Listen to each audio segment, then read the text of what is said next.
Our scripture reading this morning is from the Gospel of Mark, chapter 7, verses 1 through 8 and 14 through 23. The Pharisees and some of the teachers of the law who had come from Jerusalem gathered around Jesus and saw some of his disciples eating food with hands that were defiled, that is, unwashed. The Pharisees and all the Jews do not eat unless they give their hands a ceremonial washing, holding to the tradition of the elders. When they come from the marketplace, they do not eat unless they wash, and they observe many other traditions, such as the washing of cups, pitchers, and kettles. So the Pharisees and teachers of the law asked Jesus, "Why don't your disciples live according to the tradition of the elders, instead of eating their food with defiled hands?" He replied, "Isaiah was right when he prophesied about you hypocrites. As it is written, 'These people honor me with their lips, but their hearts are far from me. They worship me in vain. Their teachings are merely human rules.' You have let go of the commands of God and are holding on to human traditions." Again, Jesus called the crowd to him and said, "Listen to me, everyone, and understand this. Nothing outside a person can defile them by going into them. Rather, it is what comes out of a person that defiles them." After he had left the crowd and entered the house, his disciples asked him about this parable. "Are you so dull?" he asked. "Don't you see that nothing that enters a person from the outside can defile them? For it doesn't go into their heart, but into their stomach, and then out of the body." In saying this, Jesus declared all foods clean. He went on, "What comes out of a person is what defiles them. For it is from within, out of a person's heart, that evil thoughts come: sexual immorality, theft, murder, adultery, greed, malice, deceit, lewdness, envy, slander, arrogance, and folly. All these evils come from inside and defile a person." May the Lord bless the reading and the hearing of his word. What's eating you? You ever ask that question of somebody? They would ask you that, what's eating you? I mean, when you say that to someone, it's clear something's bothering them. They're not themselves. They're experiencing some kind of inner conflict. What's eating you? What I find interesting about that question is it acknowledges that when we are in conflict, that conflict does somewhat consume us, like it consumes our thoughts, our attention. If we let it go far enough, it'll consume our peace, our joy, our energy. It takes over our thoughts. And the crazy thing is a lot of time when we're in that kind of conflict, we end up needing to justify ourselves, like why we're angry or upset. And so we kind of get in this little spiral pattern with our thoughts, or sometimes we feed it with social media or news headlines or opinion pieces or just good old plain gossip. Can you believe what she said, he said? And so we end up in a strange way feeding the thing that is consuming us. So I repeat the question. What's eating you? I love this little quote I found from Orrin Woodward, leadership expert. It says, "It's not what you eat that will kill you as much as what is eating you." I wrote a devotion a handful of weeks ago about the story that Linda just read. And on the surface of it, this story is about cleanliness laws. And the disciples were eating something without washing their hands, which you might say, ooh, gross. They weren't washing their hands. Keep in mind, they didn't do that back in those days. When I wrote devotion, I referenced the old Seinfeld episode where he goes to his girlfriend's dad's pizza place, Poppy's, the scene when he goes to the bathroom and out comes his girlfriend's dad, Poppy, and says, "Ah, Jerry, you're in for a nice meal. I'm going to fix something special for you." And then he zips his pants and walks out the door without washing his hands. And Jerry has this choice to make. Is he going to eat something he knows is unclean? Spoiler alert, he will not. So we to some degree, there's a part of us that identifies with the Pharisees. How would the disciples eat something unclean? But you got to understand, the Pharisees were not concerned about hygiene. That wasn't even a concept in this story. What the Pharisees were concerned about was ritual purity. And you got to go back to the Old Testament to kind of understand ritual purity. In the Hebrew, there's two words. There's tahor and tameh. And actually, I got those backwards. Tahor means clean. Tameh means unclean. And so the idea was that God is holy, kadesh, and so holy that God cannot come into contact with anything that is unclean. Anything unclean entering into God's presence would be burned up, consumed, killed instantly. And so anything that came into the temple or the tabernacle, whether that was the gold or the incense or the anointing oil or even the animals that were sacrificed, all had to be tahor, clean, pure, of the very best quality. And that applied also to the people. God called Israel to be holy, to be set apart from all the nations around it, to be dedicated to Him. That's what the word holy means, to be set apart. And so these cleanliness laws were a way that Israel acted out this dedication, this belonging to God. And the book of Leviticus, specifically chapters 10 through 15, kind of list out over the course of 6 chapters all the things that are clean and unclean and what you should do if you become unclean. So you can become unclean basically by coming in to contact with things that were unclean. If you ate unclean foods, if you came into contact with mold, or if you came into contact with bodily fluids, or even something dead, or even if you sat in the place where an unclean person had sat previously, that would make you unclean. This is the reason Jews didn't go into Gentile homes, because everything in there was unclean, and they couldn't touch it without becoming unclean themselves. And it's important for us to recognize that being unclean was not a permanent state. It wasn't about even moral goodness. And in fact, you could ritually purify yourself when you were unclean in order to become clean again. You did this by ceremonial washings, through sacrifices and offerings, through prayers. In all these ways, something that was unclean, or a person that was unclean, could become clean again to enter into the presence of God. And we have to understand this, again, was all a way of understanding God's holiness and pursuing that holiness in our lives, in their lives. When the prophet Isaiah received his call, do you remember what he said? He said, "Woe is me," when he came into God's presence. "Woe is me, for I'm a man of unclean lips, and I dwell among a people of unclean lips. I can't be in your presence, God. I'm too unclean." And all through Scripture in the Old Testament, it multiple verses talk about worshiping God, serving God with clean hands and with a pure heart. That's what the goal of the cleanliness laws were. However, the cleanliness laws, for the most part, focused on externals. Like I said, things that we would consider ritual practice, not moral goodness.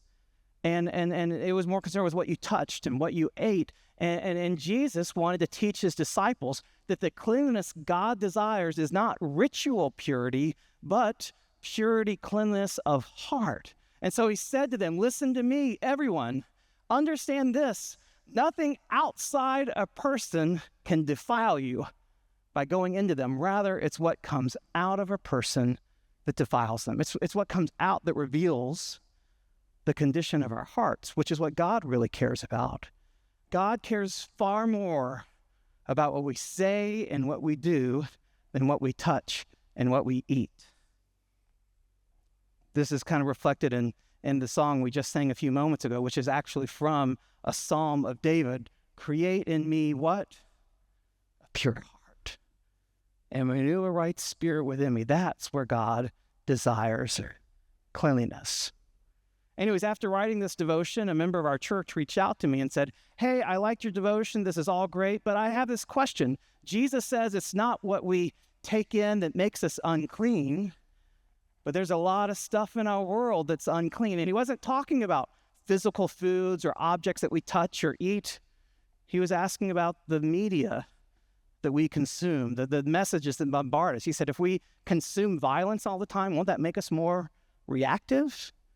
If we consume pornography, won't that affect our relationships to other people? If we can, think about all the gambling ads by which we are bombarded daily, how does that affect us? Yes, Jesus is clear. It's what comes out of the heart that makes us unclean, but also we have to be careful about the things that we are taking into our heart and into our mind. He didn't quote to me this person I was doing an email exchange with. He didn't quote to me the old Native American parable, but he very well could have. I'm sure you're familiar with it, about an elder who tells his grandson about two wolves. They're in constant battle with each other, one representing good and the other representing evil, and these two are constantly forever throughout eternity fighting. And the young boy asks, well, grandfather, which one wins? To which the grandfather responds, the one I feed. So we can ask the question, again, what is eating you? But I can also ask the question in the same breath, what appetites are you feeding in your soul? Which one are you feeding? Are you feeding your hope or your anxiety more often? Are you feeding your heart outrage or grace? The one we feed more often wins. Let me take you back to a story in the Old Testament that for me has been really crucial in understanding this. It's the story of Cain and Abel. If you're not familiar, Cain and Abel were the sons of Adam and Eve, and they're brothers, and they had wildly different interests. Cain loved to farm and tend the earth. Abel was a shepherd. He looked after the animals, and both of them brought offerings to God, representing the fruits of their labor. Cain brought, the best produce from his garden, the very best he had to offer. Abel brought the best sheep in his herd. And then God favored Abel's offering. Now, the text doesn't say why Abel's offering was preferred. It likely reflects a cultural bias, right? Because the people of Israel were a nomadic, shepherding culture. Sheep had more value than produce in their culture. So that's probably why. But the point of the story isn't which offering is better. The point of the story is what happens next, because Cain is angry. He's downcast. And so God comes to him and says, what's eating you? Not really. God knew I was upset. But he still asked the question, why are you angry? And why is your face downcast?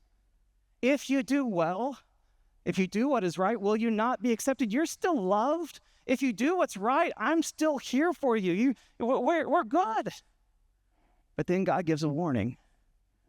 But if you do not do what is right, sin is crouching at your door. The image here, the verbs, the Hebrew words used, it's the image of a lion crouching on all fours, ready to pounce. Sin is crouching at your door. It desires to consume you, but you must rule over it. Now, the last word, rule, that in Hebrew is mashal. It means to have dominion, authority over something. And why this is significant is just 2 chapters before, when God created Adam and Eve, this is what God gave them, mashal. He gave them dominion and authority over all creation. They were meant to be his co-regents over creation. But Adam and Eve, instead of exercising dominion and authority, they allowed their own sin to master them. They ignored the limits and boundaries God gave them. They took the fruit of the tree of the knowledge of good and evil, and death entered creation's story. And then the story repeats again, and it repeats in the lives of their sons. Cain is also wrestling with this. But here's the neat part about this passage. Is it actually, I kind of lied a little bit. The word mashal is not what appears in Genesis 4:6. Rather, it's a form of the verb timshel. And this is the kahal imperfect form of the verb. And the interesting part about it is you can translate it 3 different ways. You could translate it as a command. you must rule over it. That's how the translation I read earlier said, sin's crouching at your door, but you must rule over, command. You can also translate it as a promise, future tense. You shall rule over it. Or a third possibility is a modal verb, meaning expressing possibility, but you may rule over it. If you read John Steinbeck's East of Eden, it's this third possibility that he leans into. This is just a passage. He says, there are many millions in their sects and churches who feel the order, thou must rule over it, and they throw their weight into obedience. And there are millions more who feel predestination, and thou shalt. Nothing they may do can interfere with what may be, but thou mayest. Why? That makes a man great. That gives him stature with the gods, for in his weakness and his filth and even the murder of his brother, he still has the great choice. He can choose his course and fight it through and win. Thou mayest. And I think this is what God is saying to Cain. Yes, anger, sin is crouching at the door. It wants you. But you have a choice about what you do with that anger. Thou mayest. I want to tell you guys a story this morning. A different story from the one I originally planned for this part of the sermon. I was going to tell you a story about when the kids were little and we went to Disney World and we did the thing that all parents do where we poured all of our money into it, and I needed a vacation so badly, and I had character dining every single day, and all this, that was kind of what the day was going to be, or the whole trip was going to be, and nothing went according to plan, and I ended up losing it with the kids. I was going to tell that story, but I imagine you've all seen it before, if you've ever been to one of those theme parks where the parents go Hulk on their kids or someone else, that's what I did. But I'm going to tell a different story. And this was a little more fresh, maybe a little more vulnerable, because it happened in the last year. Last Easter, the week after Easter, I went to Nashville to be with my mom and my brother. And I was exhausted. Easter, it's a wonderful, glorious time, but I was drained. It was such a long push to get there. I was kind of running on fumes spiritually. And I was so looking forward to, I was going to I'm not going to do anything connected to the church for a week, shut the phone off. I'm not even going to think about it, talk about it. It was just going to be time with my family. And it wasn't, Jamelyn and Nathan stayed here because school was still going on. Margaret was off at college, so it was just me. And normally when I get together, my brother and I, we play golf. That's what Stephen and I do.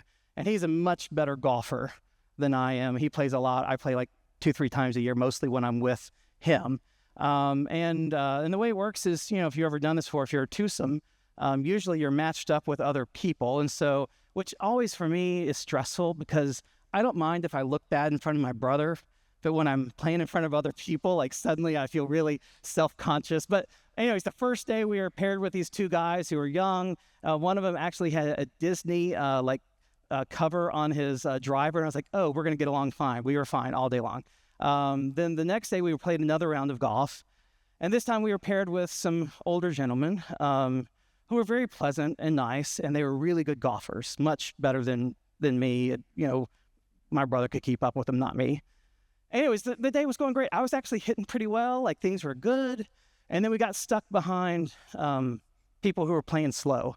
And it wasn't just the group in front of us. It was the group and group. There was no way to play through it. We just had to slow down, and we got to the sixth tee box for the sixth hole, and we just had time to kill. And one of the guys, the older guys we were playing with, they were both retired, but they asked us, what do you do for a living?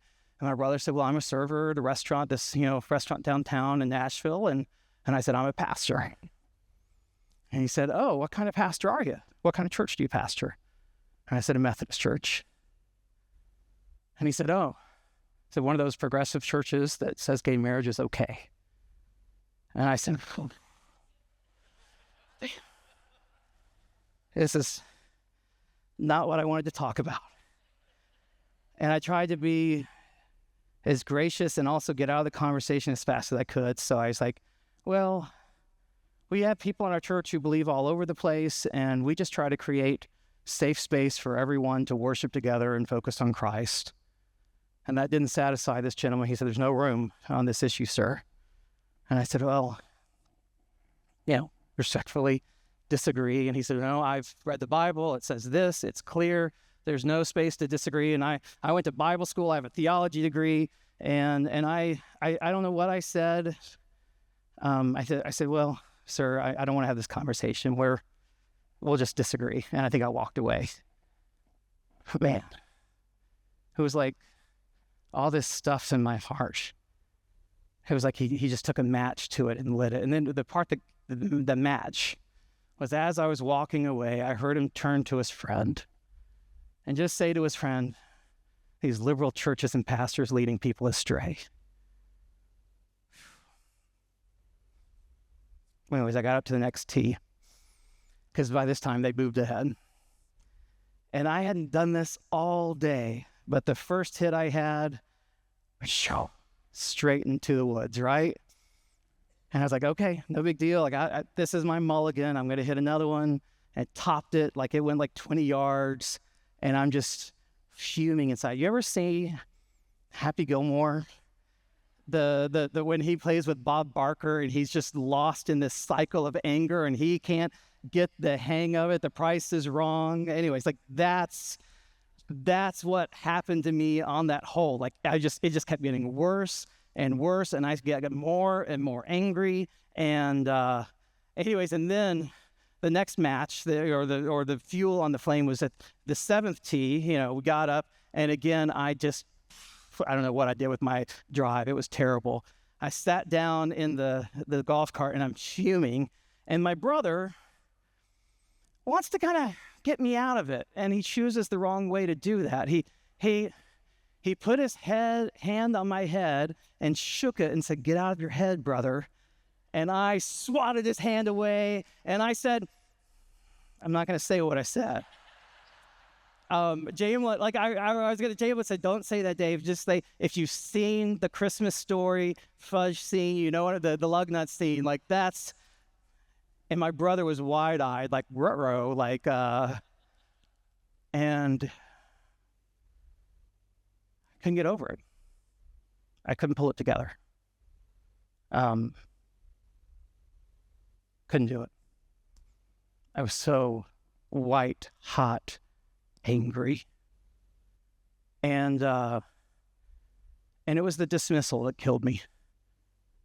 All that we've been through as a church, like to dismiss the work I've done as a pastor. I mean, all the years aside from this issue, like to be dismissed, to the work, the conversations we had, the hard conversations we had, the pain of people leaving the church, the grief I bore, the weight I put on in that process because I wasn't exercising good care, the people I know who are gay and are married and feel all that just dismissed and swept aside. I mean, it was like fuming. We got to I played until like the 8th hole, and I picked up midway through the 8th hole and was like, I'm not going to finish. I sat in the cart for the 8th and 9th hole, watched my brother play and them clap each other on the backs. They moved on. They weren't fuming. I was stuck. And we got to the 9th, and I, passing the clubhouse, I said to Steven, it's like, you just keep on playing. I'm done. I'll go for a walk. And anyways, he got a rain check from the office, and I don't think for 40 minutes we talked on the way home. And we got home to my mom's house. I was able to put it aside, but I didn't really, because I was still mad. The whole drive home from Nashville, 5 hours in the car, I'm still I'm replaying all the things I wished I had said, all the things I could have said, all the ammunition that I just and then for months, I'd be mowing the lawn and I'd still be replaying this in my head. And sin is crouching at your door and it desires to have you. But you must rule over it.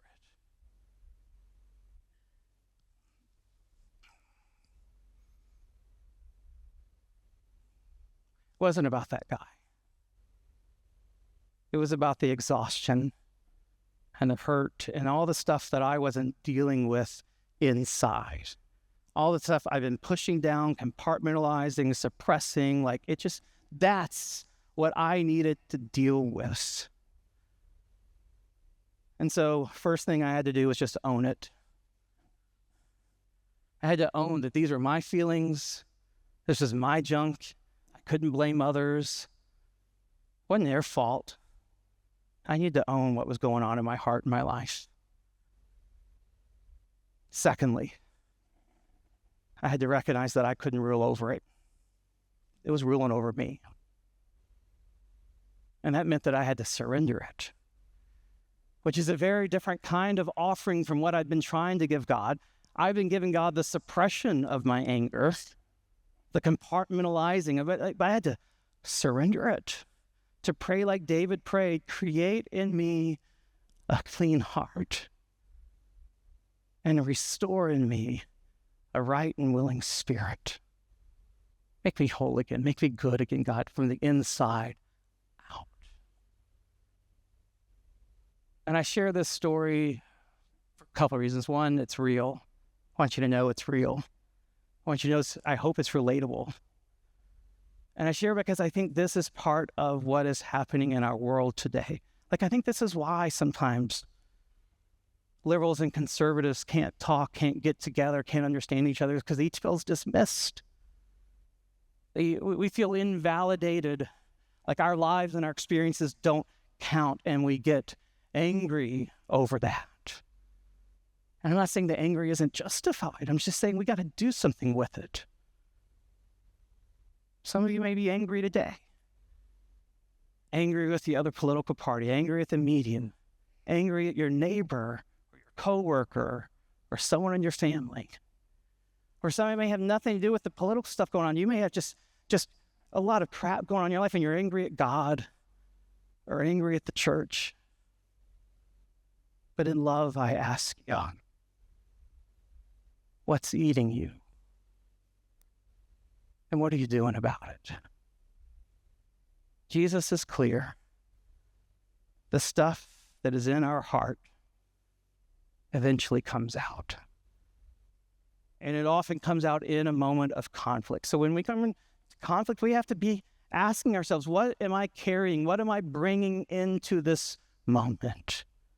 And just pay attention to the list that Jesus gave. He says it's from within, out of a person's heart, that evil thoughts come: sexual immorality, theft, murder, adultery, greed, malice, deceit, lewdness, envy, slander, arrogance. Probably that's a whole lot of beasts crouching at the door.